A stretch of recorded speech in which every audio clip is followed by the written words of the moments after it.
Mesdames et messieurs, bienvenue à votre émission L'imparfait du présent pour qu'advienne le plus que parfait du futur. Vous êtes bien évidemment sur l'émission Le Grand Soir de ETL. Nous recevons bien évidemment notre personne ressource, le professeur de Guillaume professeur de Guillaume qui est sociologue, le directeur scientifique de l'ARED, entendez, laboratoire d'analyse et de recherche, religion, espace et développement de l'université d'Abomey-Calavi. Voilà, le critère genre, on pourrait dire, hein, le paramètre genre a été pris en compte dans la désignation donc du colistier de Patrice Talon, vous le savez, après son oui, les partis se réclamant justement de sa majorité se sont entendus puisque nous avons suivi ce communiqué donc du parti Union progressiste après concertation du bureau politique du bloc républicain.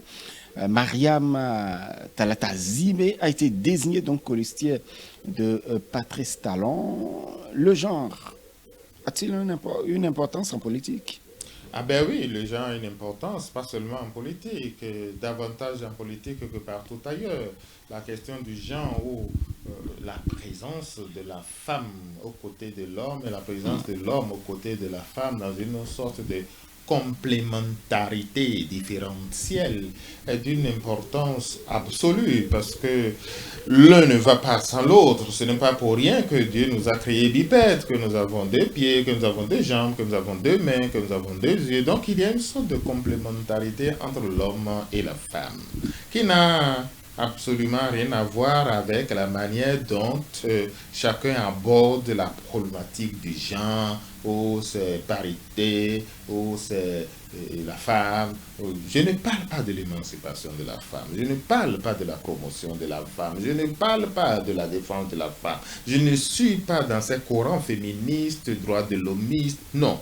Je suis dans l'organisation sociale, je suis dans l'organisation humanitaire. Et je dis que c'est l'homme et la femme que nous avons mis en présence pour pouvoir structurer le vivre ensemble, pour organiser le vivre ensemble. De ce point de vue, la femme a besoin de l'homme exactement comme l'homme a besoin de la femme et les deux sont absolument complémentaires. Même s'il y a des domaines gardés pour la femme et des domaines gardés pour l'homme selon l'organisation sociale, in fine, l'homme et la femme sont complémentaires dans la vie. Donc, quel que soit le registre, quel que soit le palier en profondeur de l'organisation sociale que vous prenez, c'est absolument important d'aller vers cette complémentarité-là. Et Dieu même l'a tellement compris que quand il a créé dans le mythe de la création, quand il a créé l'homme, il s'est rendu compte de ce que c'est pas bon, et puis il a créé la femme. Laissons tout ce qu'il y a de... Donc, il y a nécessairement une complémentarité. Une fois que nous avons dit ça, que nous sommes d'accord sur la complémentarité de l'homme et de la femme et de l'homme dans la vie en général, elle est davantage plus prononcée, plus attendue dans la politique. La politique qui est quand même une arène où tous les coups sont permis. La morale politique ne s'embarrasse pas de ce que nous sommes des amis. C'est des adversités qui se mettent en place. Ce ne sont pas des animosités. On n'est pas des ennemis, mais on est des adversaires. Parce que les enjeux du pouvoir, les intrigues du pouvoir, les courtisans du pouvoir sont de telle sorte que les réalités qui traversent l'arène politique sont des réalités très difficiles, sont des réalités très dures. De ce point de vue-là, la femme est le complément, la complémentarité de l'homme, l'homme est la complémentarité de la femme, et les deux ont besoin l'un de l'autre, l'une de l'autre, pour pouvoir réussir pleinement dans la politique. On a quand même, on est égal devant la loi.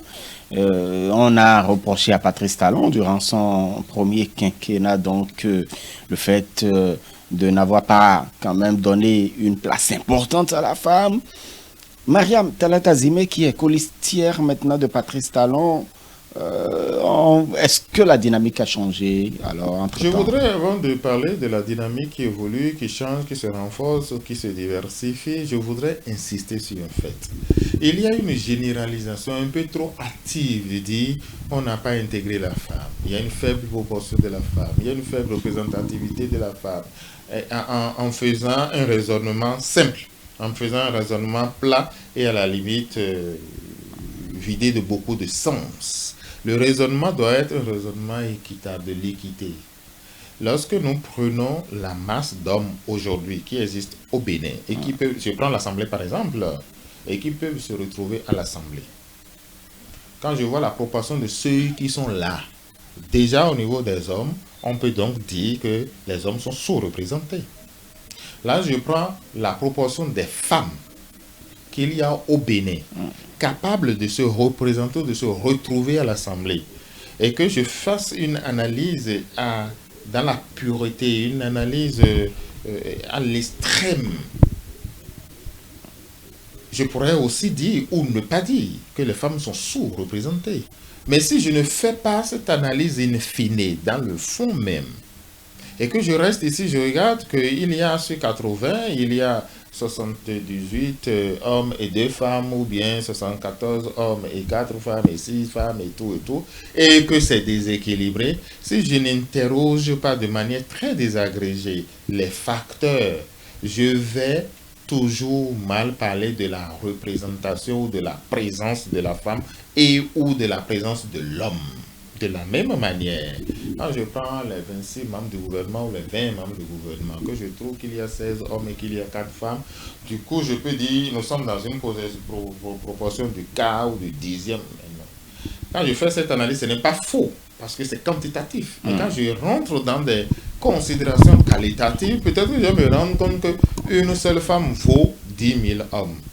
Et ça, tant que nous n'allons pas intégrer, nous passerons à côté de l'essence même des choses. Vous rentrez dans certains couvents, on dit ce couvent-là, il est misogyne parce qu'il n'y a pas de femmes, on ne voit que des hommes, etc., etc. Mais on oublie de vous dire que la seule femme qu'il y a à l'intérieur de ce couvent dépasse de loin tous les hommes qu'il y a, parce que sans elle, sans son rituel, sans sa prière, rien ne se met en œuvre.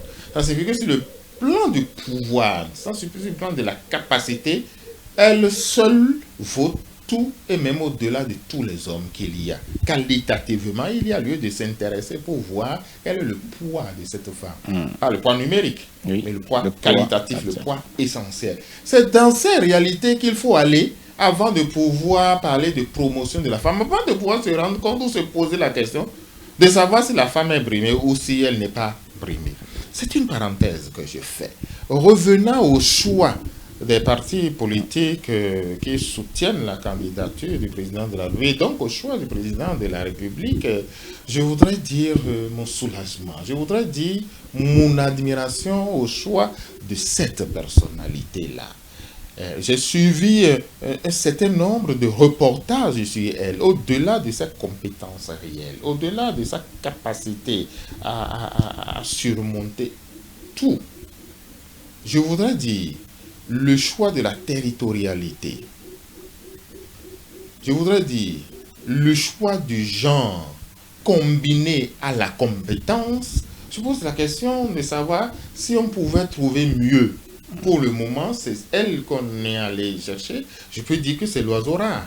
Je peux dire que c'est le consensus. Je peux dire qu'il y a très peu de gens qui ont le Bénin en ligne de mire, qui ne seront pas d'accord avec ce choix. Et si c'est quelqu'un qui a initié, qui a inspiré et qui a accompagné ou influencé ce choix, celui-là doit être guidé par une main inspirante, une main invisible, une main, je ne veux pas dire divine, parce que ce choix, de mon point de vue, remplit toutes les conditions. Ce choix de Madame Talata non seulement remplit toutes les conditions, mais apaise bien d'inquiétude. Et il n'y a pas de raison pour que ce ticket-là n'ait pas une longueur d'avance sur tous les autres tickets que nous pourrons être amenés à avoir. Il y a quand même, cela expose une insuffisance des partis politiques. C'est-à-dire que le chef de l'État, ou du moins le candidat Patrice Talon, a bien voulu consulter donc les partis politiques pour lui proposer un colistier. Ils ne se sont pas entendus. Et donc l'aspect genre puisque l'aspect genre a été intégré par le candidat Patrice Talon lui-même. Voilà, Talata Zimé a été désigné. Est-ce que cela ne montre pas cette cohabitation, ce manque de cohabitation qu'il devrait avoir entre les partis politiques en réalité? Non, je ne fais pas cette lecture-là du tout. Nous sommes en politique. Et c'est la guerre de leadership, c'est la guerre des positionnements, c'est la guerre des intérêts. Il n'est pas vrai de dire qu'ils ne Mais on pourrait s'entendre quand même. Mais il n'est pas vrai de dire qu'ils ne se sont pas entendus. Et faire un choix de cette importance ne se fait pas par simple clic de main. C'est à la suite des arguments, des contre-arguments, des colères supposées ou réelles, de manière de déserter la table de négociation. Tout ça, c'est des stratégies de négociation pour obtenir gain de cause. Mais si finalement on a pu... Vous avez lu le communiqué de l'Union progressiste. Après concertation avec le bureau du bloc républicain. Et pourquoi vous ne voyez pas cela comme l'entente, l'aboutissement de la grande discussion, de la grande et longue négociation qui a permis qu'ils s'entendent? Même si nous plaidons que ça a été imposé dans les faits, dans la forme, dans le gentleman agreement, dans ce que nous retenons aujourd'hui, il n'y a pas d'imposition. Rien n'empêche l'Union progressiste de dire non, ce n'est pas notre candidat. Rien n'empêche le BS de dire ce n'est pas notre candidat. Mais si de manière consensuelle, si de manière complètement libre et dégagée, ils sortent ce communiqué, nous nous sommes concertés avec le bureau du bloc républicain et nous proposons Madame Talata pour être la vice-présidente de la République du Bénin, une nouvelle formule. Pourquoi voulez-vous que nous ne retenions pas cette beauté, nous ne retenions pas cet aboutissement? C'est normal qu'avant d'y arriver, il y ait des craintes, il y a des douleurs. Prenez l'accouchement. Lorsque l'enfant paraît, le cercle de famille applaudit à grand cri. Ça, c'est le poète qui l'a dit. Mais avant que l'enfant ne paraisse, combien de fois a-t-elle souffert sa mère? Combien de fois a-t-elle renié un certain nombre de choses? Combien de fois on dit que c'est entre la vie et la mort? Mais une fois que l'enfant vient, on ne retient plus ça. Donc moi, on oublie la douleur. On oublie tout ça là. Je ne veux pas mettre au prorata ou au crédit d'une mésentente ou d'une incapacité d'entendre tout ce qui s'est passé lors d'une négociation. C'est normal qu'il y ait ça. Mais si à la fin on finit par s'entendre, ce qu'on retient, c'est qu'aujourd'hui le génie béninois, de ce côté-là, avec ces acteurs-là, le génie béninois a parlé. Et cette parole du génie béninois, qui a su trouver cette colistière Bénin, président de la République pour la présidentielle à venir, est une première. Pour une première qui est que nous allons en duo en ticket présidentiel, c'est une première au Bénin que de positionner la femme à ce niveau. C'est une première que de donner ce signal au Bénin, cette révélation du Bénin au monde en disant jusqu'où nous sommes gens avant que l'extérieur ne nous bassine le cerveau avec ses préoccupations relatives au genre. Nous sommes genre avant le genre. Non seulement ça, c'est une preuve que le Béninois, dans son fond intérieur, dans son essence même, transcende un ensemble de considérations. Et lorsque vous voyez Sud et le Nord, c'est tout le Bénin qui est emballé et contenu dans ce ticket présidentiel. Et justement, il y a un indicateur à prendre en compte, c'est bien l'équilibre régional, et vous en parlez. Mais oui, forcément. Cet indicateur, pour moi, relève toute la beauté, relève toute l'étendue et toute l'ingéniosité du Bénin, des acteurs politiques auteurs de cette décision, des acteurs politiques qui ont accepté cette décision-là. On aurait pu donner un autre homme au président Patrice Talon, qui ne soit pas du Nord, qui soit du Sud. Le ticket présidentiel serait valable. Mais le génie béninois, le génie de ces acteurs des deux partis majeurs ont condensé, ont allié, se sont mis ensemble pour sortir cette vice-présidente. Et moi, je rêve déjà même avant la joute électorale et avant le scrutin, je rêve déjà de voir ce couple présidentiel, ce ticket présidentiel à la tête de notre pays. Ça va ouvrir une ère nouvelle à tout point de vue et ça va changer beaucoup de choses. Et si il y a même combat pour l'évolution ou pour la promotion ou pour le renforcement, l'empowerment féminin, je crois que les élections à venir avec ce ticket présidentiel va être un coup d'accélérateur énorme. Déjà que celle qui a été choisie dans d'autres vies avait fait de la scolarisation de la femme, avait fait de la promotion de la fille, avait fait de la protection, de la défense de la fille l'une de ses raisons de vivre. Je pense qu'à ce poste-là, rien que le signal, rien que la présence, rien que sa présence à ce poste va booster toutes les initiatives que nous prenons déjà sur ce plan-là. Et quel est l'imparfait du président? L'imparfait du président, c'est de penser que le Bénin, sur le plan politique, est aride. C'est de penser que le Béninois n'a pas un génie. Si nous avons inventé la conférence nationale, qui a fait son temps, qui continue de faire merveille, qui a fait tâche d'huile ailleurs, c'est normal qu'aujourd'hui nous puissions encore inventer de nouvelles choses. Et ceux qui aujourd'hui tirent à boulet rouge, ceux qui aujourd'hui pensent que le politique béninois, l'homme politique béninois ou les acteurs politiques béninois ne sont bons que pour la casse, doivent arrêter de le penser parce que il y a de ces actes majeurs, de ces actes forts qui fonctionnent comme des leçons que nous donnons à la planète tout entière.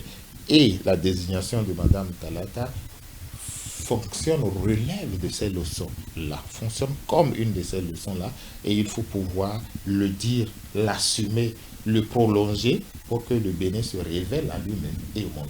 Très bien, merci beaucoup, professeur. Merci, chers amis téléspectateurs.